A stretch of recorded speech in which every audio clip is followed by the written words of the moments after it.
Hey, this is Darren LaCroix in my garage? Huh. Yes, because that's where stories are, in unlikely places. And I was speaking with Mark Brown, my coach. We were over in the Ukraine working with some executives and talking about their stories. And one of the brilliant ideas that Mark came up with that I want you to understand, and I share with his permission, is exactly where do you find them? Check your phone. What? Check your phone. In your phone, you take pictures. But what do you take pictures of and why do you take those pictures? See, behind every picture is a story and a reason why you took it. So Mark's brilliance in taking an inventory of the pictures in your phone, which are the things that interest you, may be the key to some great stories. And here's the cool part too. You actually will then have your own custom visual to back up your story, to reinforce your story, so you're not using cheesy, cliche clip art. Nobody likes clip art. In fact, it takes away from your credibility if you use clip art, especially free clip art. But here's what Mark says to look for. In all your pictures, ask yourself why you took the picture. And Mark asks, well, what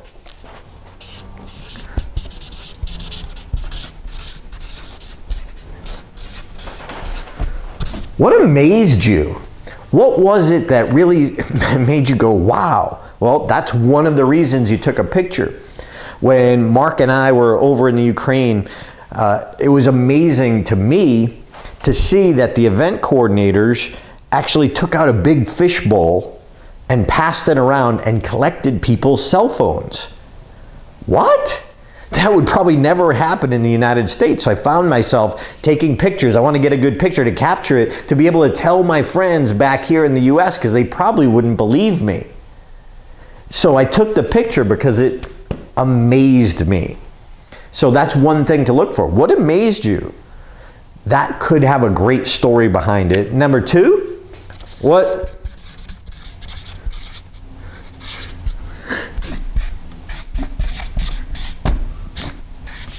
What amused you? What cracked you up? When Mark and I were taking a tour through the city, it actually shocked me and cracked me up, the fact that they actually parked on the sidewalks in Ukraine. Not just next to the sidewalks, literally on the sidewalks. And Mark was laughing at me taking a picture on every corner we turned where there was another whole street of cars parked on the sidewalks, right where everybody walks. So that amused you. It amused me. So that could be a potential story. And what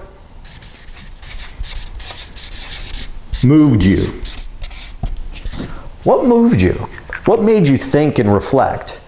While we were going through the downtown Kyiv, the main city there was a memorial. In 2014, there was a bombing and some shootings, and it was just so moving that there was just a line of fresh flowers and pictures of the different victims, over 100 people who were shot by snipers in this square. And it made you stop and think and reflect and appreciate what you do have. So it was moving. So, what amazed you, what amused you, and what moved you? Some great coaching from Mark Brown, but here's the key for you and I as presenters. Most importantly, once you clarify each of these, and there could only be one for each picture, unless there was several, but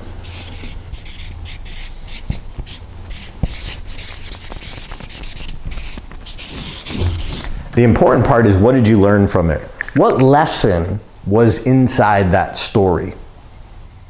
What amazed you, what amused you, what moved you, and what did you learn from it? It's the learning, it's the perspective change, which is where the gold lies for you and I as presenters. Because personal stories drive personal change. Hope that gives you some new insight. Take a look at your smartphone. Go check out photo albums from your youth growing up and ask yourself those questions. What amazed me? What amused me? What moved me? But most important, What did you learn? If you want to find out more about secrets of storytelling, check it out, secretsofgreatstorytelling.com.